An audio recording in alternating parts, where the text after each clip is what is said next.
na émission où on a proposé, mon cher Kerwin, tokobeta lisolo pe ya Sud-Soudan. Frontière na biso na Sud-Soudan, na nord, na pointe nord-est wana, mai eza kolekana kuna. Mais naza très préoccupé na nous, na likambo oyo ya Ouganda. Ouganda, mon cher Kerwin, que dire? Ndenge moko kaka na likambo ya Angola. Nous avons le même problème, conflit, bras de fer, il y a souveraineté entre Ouganda et RDC. Sur cette fois-ci, la Semliki. Oui. Cette rivière dont on dit qu'elle est la source du Nil. La rivière qui délimite frontière entre Bissau et Ouganda. Mais ici, tout particulièrement sur l'île Rukwanzi. L'île Nabiso, l'île qui se situe sur le lac Albert. Donc, s'agissant de la Semliki, comme je te l'ai dit, on peut comprendre. Hein, celle-ci étant située sur la ligne de démarcation entre les deux pays, il est normal que, de temps en temps, il faut les alaka. Mais, Sikoyo, comment peut faire l'objet d'un conflit de territorialité l'île Rukwanziki, si tu regardes bien la carte, est située à l'extrême sud du lac Albert. Et donc complètement du côté congolais. Au Moni Makambo Tolobaka, il y a système de l'hydre de l'air Mindele Oyo, Balingi Bisote Atamuke, comme Basiba Liakop Nabangona, Ouganda, il faut qu'Akaba privilégier Ougandais. Donc maintenant, il y a, à l'heure où on se parle là, un enjeu autour de l'île Rukwanzi, où se bousculent les Shell, les BP, Lucas, Chevron. Mais je veux attirer votre attention sur trois sociétés particulièrement, le chinois Knook, Tullow Oil et Total. Autrement dit, Rukwanzi, c'est une île où il y a plein de pétrole, en fait. Yango na Yango Frangin. Voilà. Et à l'heure où je te parle, seul 41% de l'île a été prospecté. Hein. Et sur les 41% de l'île, on a déjà confirmé 3 milliards de barils de réserve. Alors, il y a maintenant autour de l'île l'enjeu dont je parlais, baptisé projet pétrolier Tilenga. Un projet qui a été emmené par Total. Hein? Et donc, il est paradoxal, mon cher Kerwin, que l'Ouganda se retrouve dans le classement des pays producteurs de pétrole en Afrique et pas la RDC. Laquelle pourtant devrait avoir sa place tout en haut du classement. Bon, certes, pas encore avec les Nigeria, Angola, mais déjà, il faut au Kota Nakati, il y a classement. Mais au lieu de ça, alors que le contentieux ougandais est toujours pendant, et malgré la pause, tu t'en souviens, de 51 nouvelles bornes posées par des experts en 2016 pour la délimiter, eh bien, l'Ouganda, qui non seulement se permet de temps en temps de faire des déclarations intempestives s'appropriant l'île, la souveraineté de l'île. Bon, évidemment, j'ai appris que le gouvernement de Kinshasa l'a démenti aussitôt qu'ils l'ont fait et refait, mais l'Ouganda ne lésine pas sur les efforts de prospection. La majorité des forages qui, selon les accords de Ngurdoto en Tanzanie, doivent être conjointement menés par les deux pays, mais faites que par l'Ouganda. Et du côté RDC, comme de coutume, seules quelques organisations mafieuses en provenance de Kinshasa exploitent clandestinement quelques gisements. Donc, entre-temps, l'Ouganda confirme pour 2020 son projet de raffinerie, dont les travaux sont déjà bien avancés avec une capacité journalière. Tiens-toi bien, curieusement, exactement le même chiffre que celui des blocs Kaombo d'Angola, 230 000 barils au lieu de 200 000 annoncés l'année dernière. Donc on reparlera aussi la semaine prochaine de l'oléoduc, long de 1445 km, qui va de l'Ouganda jusqu'à l'océan Indien, toujours dans le cadre du fameux projet pétrolier Tilenga. Donc maintenant, là où je veux vraiment attirer l'attention des Congolais, c'est qu'il y a quelques années, donc lorsque les experts, 2 ans, je crois, les experts ont évalué nos réserves conjointes sur l'île Rukwanzi à 3 milliards de barils, ben, à cette même époque, les réserves de l'Ouganda étaient évaluées à 1 milliard. Mais savez-vous à combien aujourd'hui sont miraculeusement réévaluées aujourd'hui en 2019 les réserves de l'Ouganda? Eh bien à 6,5 milliards de barils. Trouvez l'erreur, trouvez l'erreur. Exactement, cherchez l'erreur, il y a un gros problème. Non, Bandeko. Moi, je vous dis que tous ces gens paieront tout ceci très cher. Et croyez-moi, quand depuis 10 ans maintenant, je vous dis que l'argent du Congo coule à flot partout ailleurs qu'au Congo pour d'autres, que pour les Congolais. Il suffit, Bandeko, tozo kufa trop na mboka wana, or mbongo eza ya kosakana te na mboka wana. Je me souviens encore des débats que j'ai eus avec mon frère Bolé à l'époque qui me disait non, Eric, mbongo eza te na mboka na visé, papa, pardon. Et donc pour couronner le tout, savez-vous quel pays aujourd'hui dispose des plus grandes, là je vous parle ici d'une information officielle, quel pays dispose aujourd'hui des plus grandes réserves pétrolières d'Afrique subsaharienne, pendant que les Congolais dorment? Eh bien l'Ouganda. Et savez-vous quel organisme international accrédite ce classement? Eh bien le FMI. Wow. Donc bota, eh oui papa, donc bota la bisika, bazo komisa biso ba mindele oyo. Donc, que dire, que dire donc de notre frontière, des conflits frontaliers avec le Sud-Soudan, avec le Rwanda, nous croyons tout connaître, nous avons Kakeba, il y a des photos sur dans le cadre de l'émission Oyo pour Masolo et Zandé. Information ezande makasi, ezakout information teza renseignement. Donc information recoupée. Donc c'est-à-dire makambo solo o esengeli pena congolais nyonso azala mobilisé, mon cher Kevin, parce que eyali mobulu ya kosakana te. Donc eza penza très important. Excusez-moi, to solo la makambango, makambo Burundi, makambo Tanzanie, makambo Zambie. Et là, il y a Angola, aussi Toutaki. Donc, moto moko te à kokote la kabiso, soki biso moko tout est limité. Alors, Bandeko, vraiment, j'y tiens, nous en discuterons en aparté plus tard avec Kervin, Total Ndengenini, Tokosala Pona émission Wana Penza, Nalingito Benga Yango, quelque chose du genre, mieux connaître les enjeux frontaliers en RDC. 1 ou 2 fois par semaine, co-expliquer ce qui se passe. Ici, mon souci, c'est quoi? C'est de conscientiser notre peuple sur les enjeux qui les dépassent aux 4 points cardinaux, certes. Mais, au moins, et l'occasion motivé cette sorte de démobilisation au Banda avec Félix. Donc, Batubele, Bakanisa qui a yé, a Bik Samboka. Et donc, il faut vite remobiliser. Il faut une mobilisation nationale concernant cette crise, surtout à l'Est. La crise à l'Est témoigne le manque de mobilisation et elle est donc témoignage, il y a mollesse patriotique, laquelle elle-même procède d'une méconnaissance patrimoniale. Kozanga malamu koyeba nani, nini, ndenge nini mokili eza kotambola penza kuna na este ya mboka na biso. Pambate, souviens-toi, en 2010, mon cher Kervin, na Belelaka replacer la Congolaise et le Congolais au centre de la protection patrimoniale. Comme light motive na biso ya RDC Wake Up Call, toquer les Congolais debout.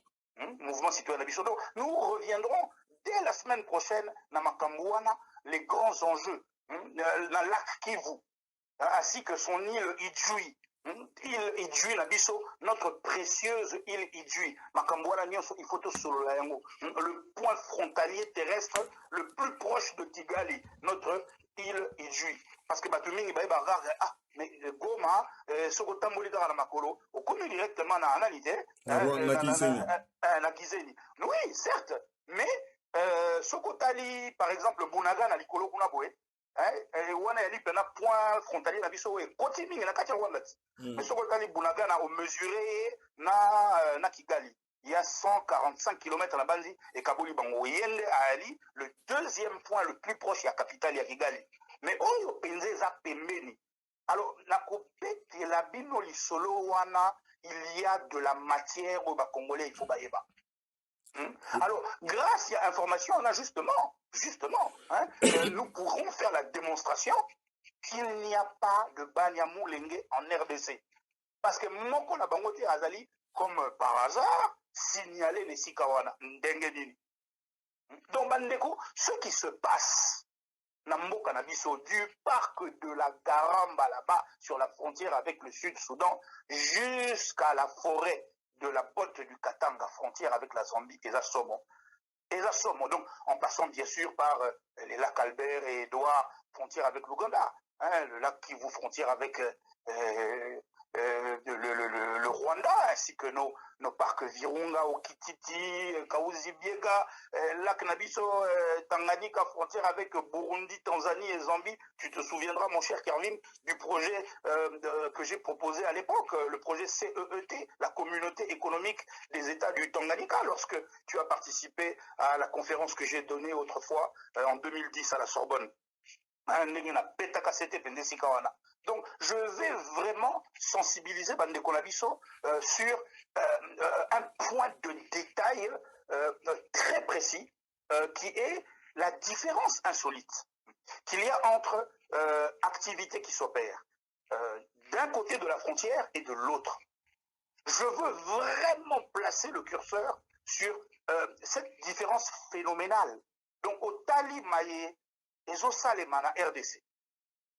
Tangu sikoyo obaluki, otali oyo eza kolekana, l'activité en Ouganda. Donc au kotika kana frontière au Tamboli, moins d'1 kilomètre, mais au Kamwa, un tout autre univers. Et c'est le même scénario auquel nous avons droit à peu près partout, tout au long de la ligne frontalière sur 3000 km. Et donc, pendant ce temps-là, les politiciens à Kinshasa, les regards, il est un peu tourné ailleurs. Mais qu'est-ce qu'il peut expliquer? Non, Bango Balingi cache. Bango Balingi cache. Donc, c'est-à-dire la sueur de laquelle va procéder le cache Bango Bazakunate. Donc, Bango Balingi Koken Maté. Donc, c'est-à-dire ça ne les intéresse pas de faire plus d'efforts qu'ils n'en font. Un nègre va démarrer comme tout quand on a tongo abimi palais à la timo costume avec au ganga ganga comme ça la cinéma na na kati ya ba institution ou kuna na assemblée nationale ou kuna na sénat ou kuna na présidence bango eloko balingi kaka yango wana batambola kana mituka minene na ba Kinshasa aleba lula ka bango babetela maboko c'est ça. Or ici nous sommes confrontés à l'occupation à plusieurs visages, l'occupation multiforme, la partition est là, la balkanisation est là. Alors, comme je t'ai entendu le dire lors d'une de tes analyses, et comme moi-même, ton frère, je le martèle depuis 2010, la balkanisation est là. Mais c'est un processus long. C'est un processus long consistant à fragmenter un État en des régions plus petites, lesquelles déclarent un jour finalement leur indépendance. Balkanisation, partition. Donc à ne pas confondre avec l'annexion. L'annexion qui est le rattachement d'un territoire ou une partie du territoire à un autre pays. Donc, nous sommes très, très, très mal barrés parce que nous ne sommes à l'abri d'aucune des deux menaces. Ça nous emmène à quoi? À une confiscation, aliénation. Le pays est à tous, sauf à nous. bail amphithéotique, contrat d'amodiation, joint venture. Votre pays est vendu, les mecs. Un bail amphithéotique, c'est un contrat avec une durée de 99 ans renouvelable par tacite reconduction. On a signé pour un puits de pétrole, on a signé pour du coltan, enfin ils appellent ça comme ça. En réalité, ce n'est pas coltan, parce qu'il n'y a pas de colombo-tantalite. Il y a du niobium et du tantal mélangés qui font ce minerai explosif, qui a une exceptionnelle résistance au froid et à la chaleur, qu'on utilise dans l'industrie de pointe, l'aéronautique, la médecine nucléaire. Ce minerai-là, qui fait qu'aujourd'hui, Toza n'a pas si à boulot. Si je convainc le Congolais qu'on doit sécuriser nos frontières, nous avons à l'intérieur du Congo assez d'argent pour passer de 2 à 50% de la population active occupée. Richard, je mangeais chez un copain dîner. Pendant que Tozolia, moi, Nanaya Mobali, Tozo solo la biso na biso, et mon oiseau, ah, on t'a la biso, ah, on s'arrête na PlayStation. Et moi, petit surtout qui a dit, maman, qu'est-ce qu'elle a dit, tonton? Qu'est-ce qu'elle a dit? Dis-moi ça en anglais, parce qu'elle n'avait pas bien compris en français. Et la maman lui traduit. Nathalie Petit, elle a dit, est-ce qu'il veut répéter? On répète ta plan, mais on a biso qui toque. Mais tu sais, tu ne crois pas si bien faire. Tu sais pourquoi? Tu as vu la PlayStation avec laquelle tu es en train de jouer? Mon petit, il y a à l'intérieur de cet appareil ce qu'on appelle un microprocesseur en tantal. Parce qu'il est en tantal, il a la possibilité, la capacité d'intégrer une masse d'informations qu'il n'aurait pas pu faire s'il n'avait été en tantal. Tantal wana mwana nakai et outi na mboka na yo. L'entreprise Sony a atteint un chiffre d'affaires de 27 milliards de dollars de 2004 où on a créé la PSP. La PlayStation a été créée en 2000. La PSP, la PlayStation portable, a été créée en 2004. De 2004 à 2009, Sony a fait 27 milliards de dollars. Si Sony le fait, pourquoi pas vous? Puisque ça vient de chez vous. Vous avez les hydrocarbures. Vous avez aujourd'hui des bassins en masse où on trouve du pétrole, du gaz et tout ce qui s'ensuit. La loi interdit toute clause léonine dans un contrat. Donc il est faux, Richard, de dire qu'on ne peut pas les dénoncer. On peut les dénoncer. Si aujourd'hui on crée une 4e république qui arrive avec une nouvelle constitution, avec de nouvelles institutions, on peut inviter toutes ces personnes à la table des négociations et leur dire, en toute amitié, dénonçons ces contrats, car le peuple ne mange pas. Ils doivent le faire. Vous n'êtes pas d'accord avec moi, les mecs? Ils doivent le faire. Richard, c'est comme ça qu'on va y parvenir. On a suffisamment de richesse chez nous pour créer de la richesse aujourd'hui. Arriver au pouvoir d'achat et remettre dans le panier de la ménagère ce dont elle a besoin pour vivre au quotidien. Ce n'est pas de la magie. Les solutions sont chez nous. On a tout ce qu'il faut chez nous. Mais il faut te yokana. Bisso, la bisso. Replacer la Congolaise et le Congolais au centre de la protection patrimoniale. Nous sommes un pays du tiers-monde. Nous sommes passés de tiers-monde, je vous l'ai dit, à pays en voie de développement, de pays en voie de développement à pays en développement. Mais ils ne nous laisseront jamais devenir pays développés. Qui dit pays développé veut dire pays industrialisé. Qui dit pays industrialisé veut dire bozana pétrole, bendiango, nous ramenons les raffineries sur place. On n'exporte pas le pétrole. Qui va nous laisser faire ça? Vous imaginez la raffinerie de pétrole à Kinshasa? Le prix à la pompe, Torosomba carburant à combien? On doit arriver à ça. Et si on n'arrive pas à cela maintenant, moi personnellement, ma démarche aujourd'hui, mais elle n'est pas de dire aux Canadiens, aux Américains, écoutez, vous êtes des voleurs, on ne vous veut plus chez nous. Non, on veut travailler avec eux. Parce qu'eux ont la technologie, ont le savoir-faire, ont le pouvoir, la rigueur. Mais nous voulons des contrats win-win, un rapport gagnant-gagnant. On ne peut pas faire autrement que travailler avec eux. On a la matière première, ils savent le transformer en produit fini. On n'a pas encore les technologies. Mais il faut tout le monde clair dans ma communion. 2. La défense avec des stratégies militaires étudiées. On a décidé qu'aucune attaque contre le voisin ne partira de chez nous. Aucune attaque terroriste, milicienne, militaire ou autre. Et on va mettre les moyens à la disposition de l'armée. Pourquoi une armée de 100 000 hommes? Armée de 30 000 hommes, mais qui peut surentraîner. Continue d'abord, on a l'académie militaire, Mobutu n'avait pas que du mauvais. Hein. En tout cas, ça, je me souviens que c'est bon. Maman, ils vont vous défendre les frontières. Votre frontière aujourd'hui a un côté très sensible. On n'a pas besoin de sécuriser les 2 345 000 km². Il existe aujourd'hui des moyens technologiques. Vous venez aujourd'hui avec des satellites, vous venez aujourd'hui avec des barrières invisibles, vous venez avec des moyens, vous allez sécuriser la frontière. Vous venez aujourd'hui avec des brigades mobiles, bien équipées.